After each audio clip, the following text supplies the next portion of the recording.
और अभी तक एंटी इनकम्बेंसी देखने को नहीं मिली है। कांग्रेस सरकार के खिलाफ ऐसा कुछ माहौल अभी तक नहीं बन पाया है जो अक्सर 5वें साल में जो सत्ता पक्ष होता है एक गेम चेंजर रहेगा, वो रहेगा टिकट वितरण, चाहे वो बीजेपी की है चाहे वो कांग्रेस की है। इस बार जो ये विधानसभा चुनाव है बेहद ही रोचक होने वाला है। जो कांग्रेस पार्टी है दोबारा गेन कर रही है, गहलोत सरकार की योजनाओं से काफी बड़ा इम्पैक्ट पड़ने जा रहा है। नमस्कार, मैं हूं नुपुर जारोली लोढ़ा और आप देख रहे हैं कौन जीतेगा राजस्थान।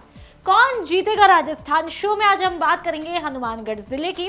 राजस्थान का हनुमानगढ़ जिला वह जिला है जहां पर भटनेर दुर्ग है और यह अजय दुर्ग माना जाता है, जिसे आज तक या फिर प्राचीन काल में कोई भी नहीं जीत पाया था और अपनी एक अलग ही पहचान रखता है।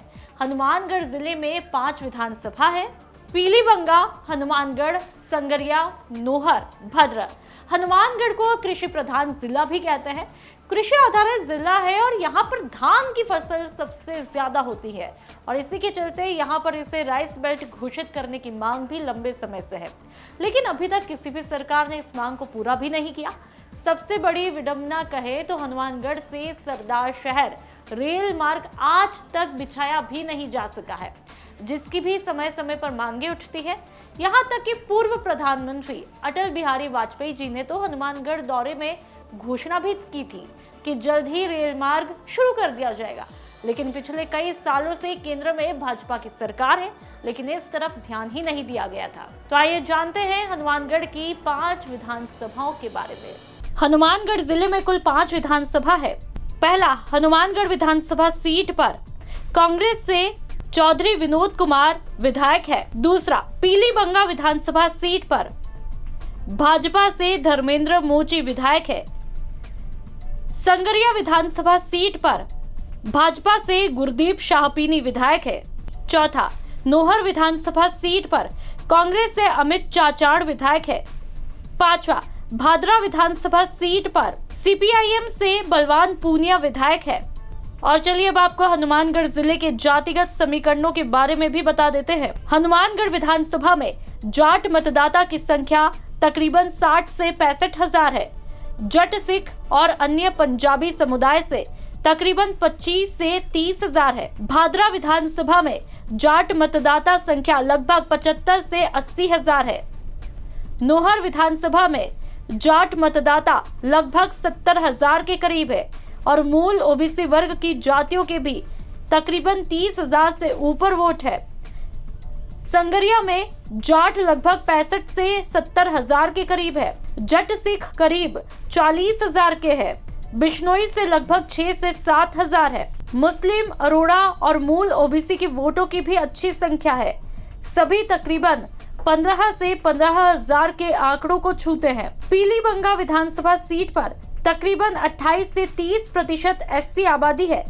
जाट तकरीबन 50 हजार के करीब है। चुनावों में मात्र 3 महीने के आसपास का रहा है समय और अभी तक एंटी इनकम्बेंसी देखने को नहीं मिली है। कांग्रेस सरकार के खिलाफ ऐसा कुछ माहौल अभी तक नहीं बन पाया है जो अक्सर 5वें साल में जो सत्ता पक्ष होता है उसके खिलाफ देखने को मिलता है।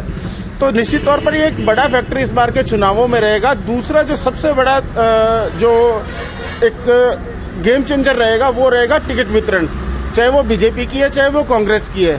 हालांकि निर्दलीय और जो तीसरी पार्टियां हैं वो भी अपना दावा ठोक रही है फील्ड के अंदर, लेकिन जहां तक बात करें हनुमानगढ़ जिले की 5 विधानसभा क्षेत्रों की, तो यहाँ अगर एक भादरा को छोड़ दिया जाए तो बाकी 4 सीटों के ऊपर मामला द्विपक्षीय रहेगा। इसके अंदर तीसरे पार्टी या निर्दलीय का कोई बड़ा रोल नजर अभी तक नहीं देखने में आता है। वहीं भादरा सीट की बात करें तो भादरा से जो माकपा के विधायक है बलवान पूनिया, उनका दावा अपनी पार्टी से फिर से इस बार मजबूती से पेश कर रहे हैं। वहीं मुख्यमंत्री ने अपने दौरे के दौरान भादरा के लिए जो कांग्रेस के प्रत्याशी थे उनको एक बार फिर से सोचने की बात कहकर जो कांग्रेसी कार्यकर्ता थे उन्हें डबल माइंड कर दिया था कि वहां टिकट कांग्रेस देगी या नहीं देगी, ये देखने वाली बात होगी।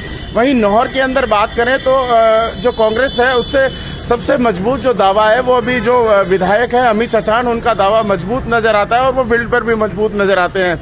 वही जो बीजेपी है, बीजेपी से अभिषेक मटोरिया का अपना दावा मजबूत है। उसके अलावा काशीराम गोदारा है, एक दो अन्य भी हैं जो लगातार प्रयास कर रहे हैं बीजेपी की टिकट के लिए।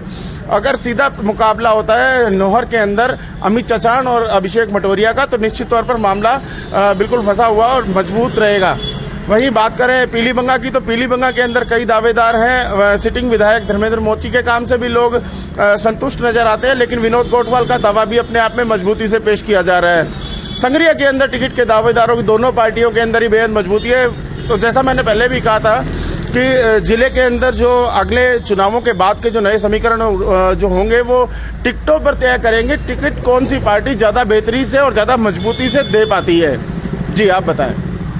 मनीष जी, जिस तरह से हनुमानगढ़ की बात करें, यहाँ पूर्व मंत्री जो भाजपा से डॉक्टर राम प्रताप मजबूत दावेदार माने जा रहे हैं, लेकिन बातें ये भी सामने निकल कर आई थी कि एज फैक्टर के चलते उनकी टिकट कट सकती है, लेकिन जिताऊ जो उम्मीदवार है वो भाजपा के डॉक्टर राम प्रताप ही है। अब ऐसे में जो करसन कड़वा है उनको भी टिकट मिलने की जो बातें सामने आ रही, तो क्या लग रहा है हनुमानगढ़ की बात करें तो यहाँ क्या समीकरण रहने वाले हैं? राजनीतिक हलकों में निश्चित तौर पर कर्नाटक चुनावों के बाद में भाजपा की जो नीति है 70 प्लस के उम्मीदवारों की टिकट काटने की, उसको लेकर एक नए सिरे से विचार करने की बातें अक्सर सामने आती रहती है। इसी को देखते हुए जो डॉक्टर राम प्रताप के समर्थक हैं उनको ये लगता है कि डॉक्टर राम प्रताप को इस बार भी टिकट मिलेगी। और निश्चित तौर पर इस बात में दोहराए भी नहीं है कि बीजेपी की टिकट के लिए आज की तारीख में अगर बात करें तो डॉक्टर राम प्रताप से ज्यादा मजबूत चेहरा नजर नहीं आता है, अगर बात ग्राउंड की करें तो। वहीं इसके अलावा पार्टी अगर किसी और पे भरोसा रखती है तो उसके अंदर देखने वाली बात होगी कि उनको भाजपा के जो कार्यकर्ता हैं या डॉक्टर राम प्रताप के जो समर्थक हैं वो किस तरह से लेते हैं। इस बात से तय होगा कि भाजपा की एक बेहद मजबूत जो जहां पे दावा रहता है हनुमानगढ़ की सीट के ऊपर, वो आगे चुनावों के बाद में किसके हक में जाती है। लेकिन निश्चित तौर पर इस बात में दोहराए नहीं है कि जिस तरह से कृष्ण कड़वा अभी भाजपा में ज्वाइन हुए अभी 2 दिन पहले से वापस से, तो उन्होंने डॉक्टर राम प्रताप के जो समर्थक हैं उनके माथे के ऊपर चिंता की लकीरें जरूर खींच दी है। एक बात ये थी कि जो जिस तरह से यहाँ पे जो जिलाध्यक्ष बनाए गए हैं देवेंद्र पारिक, शुरू से माना जाता है कि ये राम प्रताप के एंटी रहे हैं एक गुटबाजी के चलते। अब वो जिलाध्यक्ष है तो कहीं ना कहीं वो भाजपा को और जो उनको खतरा हो सकता है उनसे, क्योंकि बातें सामने आ रही है कि वे अपनी गुटबाजी के चलते अलग ही खेल खेल रहे हैं। बिल्कुल, जो डॉक्टर राम प्रताप है वो पहले जो निवृत्तमान जो पहले इससे पूर्व अध्यक्ष थे जिला अध्यक्ष भाजपा के बलबीर बिश्नोई, वो डॉक्टर राम प्रताप के बेहद खासे निजी माने जाते थे, उनके बड़े भरोसेमंद माने जाते थे। लेकिन जब से देवेंद्र पारिक जिला अध्यक्ष बनकर आए हैं उसके बाद लगातार ये राजनीतिक हलकों में भाजपा कार्यकर्ताओं में और जो दूसरी पार्टियां उनके कार्यकर्ताओं में भी ये चर्चा है कि जो डॉक्टर राम प्रताप का धड़ा है वो अलग काम कर रहा है और देवेंद्र पारिक जो जिलाध्यक्ष हैं उनका धड़ा अलग काम कर रहा है। लेकिन दोनों ही धड़ों ने इस बात से साफ इनकार कर दिया है कि वे किसी भी तरह से आमने सामने आ रहे हैं। लेकिन चुनावी अब जो समर खिंच गई है, बिसात जो बिछ गई है, उस बिसात के बिछने के बाद में अगर इस तरह की बातें अगर सामने आएगी तो निश्चित तौर पर जो आने वाले चुनाव है उनके अंदर भाजपा को नुकसान झेलना पड़ेगा अगर भाजपा चुनावों में धड़ों में बटकर जाती है। तो अब देखने वाली बात ये होगी कि जिस तरह की बातें सामने आती है उनका राजनीतिक धरातल के ऊपर किस तरह का असर देखने को मिलता है। तो हनुमानगढ़ की जो 500 विधानसभाएं हैं, तो आप कितनी सीटें कांग्रेस को दे रहे हैं, कितनी भाजपा को दे रहे हैं? नहीं, अभी गुलाम नबी जी मैंने आपसे शुरू में ही एक बात कही थी कि अभी ये कहना बेहद जल्दबाजी होगी कि कितनी सीटें किसकी, क्योंकि इस बार की जो चुनाव है बेहद रोचक होने वाले हैं। क्योंकि इस बार जो टिकटों का वितरण होगा वो निश्चित तौर पर ये तय करेगा कि कौन सी पार्टी ज्यादा मजबूती से अपना दावा धरातल पर पेश कर पाती है। क्योंकि इस बार का टिकट वितरण जैसे हनुमानगढ़ सीट की लीजिए, हनुमानगढ़ सीट पर डॉक्टर राम प्रताप का दावा सबसे मजबूत नजर आता है, लेकिन वे 70 प्लस के चक्कर में टिकट कटने तक की भी बातें ग्राउंड के ऊपर है। अगर उनकी टिकट कटती है तो निश्चित तौर पर भाजपा के लिए चुनावी समर पार कर। सबसे पहले बात हनुमानगढ़ विधानसभा सीट की। हनुमानगढ़ विधानसभा सीट की बात करें तो वर्तमान में कांग्रेस के चौधरी विनोद कुमार विधायक है। जानकारी के मुताबिक मौजूदा विधायक की लंबे समय से निष्क्रियता से उनके खिलाफ माहौल है। अन्य दावेदारों में युवा कांग्रेस के पूर्व अध्यक्ष पवन गोदारा और विधायक के बेटे भूपेंद्र चौधरी शामिल है। गोदारा लगातार क्षेत्र में सक्रिय युवा है। कांग्रेस संगठन चुनाव की टीम अब भी सक्रिय है। बीजेपी के पूर्व मंत्री डॉक्टर राम प्रताप दावेदार है। उन्हें खुद को टिकट मिलता है तो मौजूदा विधायक की स्थिति काफी कमजोर आकी जा रही है। कांग्रेस उम्मीदवार बदलती है तो मौजूदा विधायक के प्रति नाराजगी को कम किया जा सकता है। भाजपा में उम्मीदवार बदलने से नए समीकरण हो सकते हैं और कांग्रेस के जाट उम्मीदवार को लाभ मिल सकता है। यहाँ पर बीजेपी के लिए काफी मुश्किलें हो सकती है क्योंकि कांग्रेस से पूर्व विधायक कृष्ण कड़वा ने भाजपा ज्वाइन की है। कृष्ण कड़वा पंजाब प्रदेशाध्यक्ष सुनील जाखड़ के भाई है। ऐसे में बीजेपी के टिकट के मजबूत दावेदार माने जा रहे हैं। अगर कृष्ण कड़वा को टिकट मिलती है तो यहाँ पर कांग्रेस मजबूत होगी। आपको बता दें कि साल 2013 के विधानसभा चुनाव में पहले कांग्रेस 4 सीटों पर जाट उम्मीदवार उतारती थी, लेकिन नोहर में उम्मीदवार बदलने के बाद जाट उम्मीदवारों की संख्या घटकर 3 हुई। इसलिए जाट उम्मीदवारों की संख्या बरकरार रखना पार्टी के हित में है। और अब बात भादरा विधानसभा सीट की करते हैं। भादरा विधानसभा की बात करें तो वर्तमान में बलवान पूनिया विधायक है। पिछले चुनाव में कांग्रेस प्रत्याशी सुरेश चौधरी की जमानत जब्त हुई थी। वर्तमान में माकपा विधायक बलवान पूनिया काफी सक्रिय है। कांग्रेस में पूर्व विधायक सुरेश चौधरी के भाई और पूर्व IAS SP सिंह सक्रिय है, पर पार्टी की स्थिति काफी कमजोर है। पूर्व संसदीय सचिव जयदीप डूडी के बीजेपी में जाने से भाजपा में पूर्व विधायक संजीव बेनीवाल असहज है।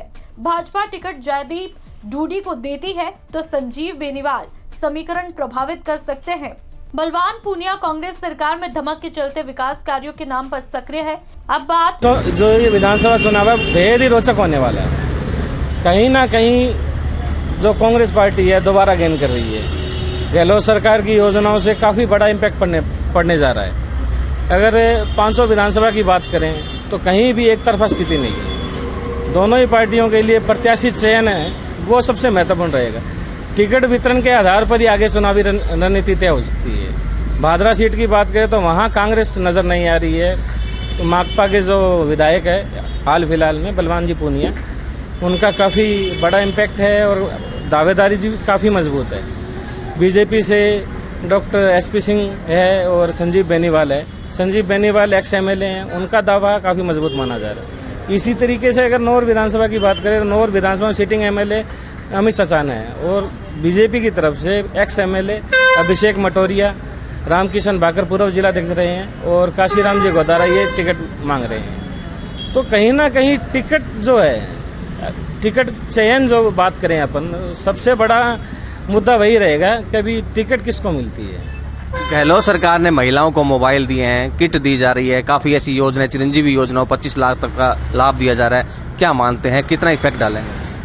ये सबसे बड़ी बात है। लो पॉवर्टी लाइन जिसे बोलते हैं, गरीबी रेखा से नीचे, जो गरीबी रेखा से नीचे वाले लोग हैं, जो गहलोत सरकार की योजना है उसका सबसे बड़ा इम्पैक्ट पड़ेगा।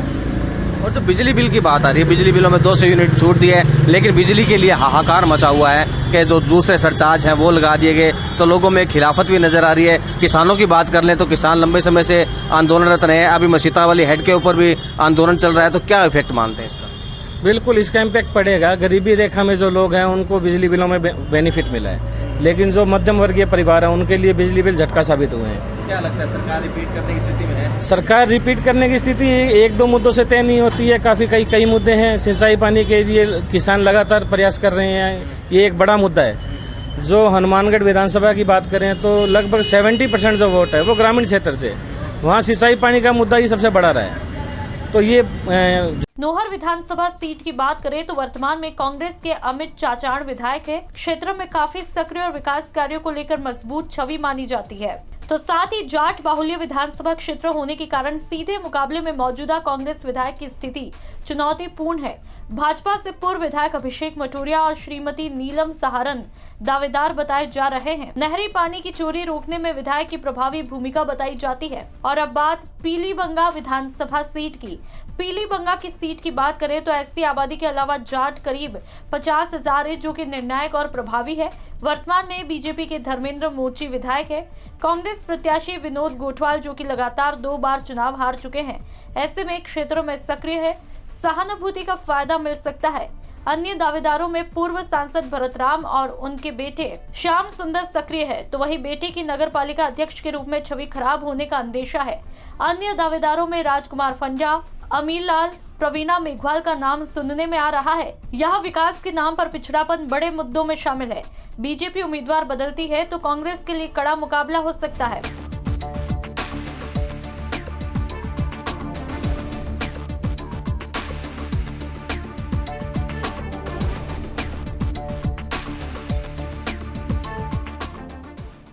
और अब बात संगरिया विधानसभा सीट की। संगरिया क्षेत्र की बात करें तो वर्तमान में बीजेपी के श्री गुरदीप सिंह विधायक, जो कि जट सिख समुदाय से है। कांग्रेस प्रत्याशी श्रीमती शबनम गुदारा 2 बार हारने के बाद भी लगातार सक्रिय है, जिसके तहत टिब्बी तहसील में एक तरफा पकड़, अगले चुनाव में उम्मीदवार होने से सहानुभूति का फायदा मिल सकता है। कांग्रेस में एनएसयूआई के पूर्व अध्यक्ष अभिमन्यु पूनिया दावेदार, जो युवाओं में सक्रिय है, लेकिन बिश्नोई समुदाय के वोट कम होने से उम्मीदवारी कमजोर रह सकती है। अन्य दावेदारों में सुखबीर सिंह सिद्धू नगर पालिका अध्यक्ष। संगरिया विधानसभा के मुद्दे की बात करें तो क्षेत्र में बढ़ती नशे की समस्या, भाखड़ा प्रणाली को पर्याप्त सिंचाई पानी और टिब्बी को राइस बेल्ट घोषित करना बड़े मुद्दे हैं।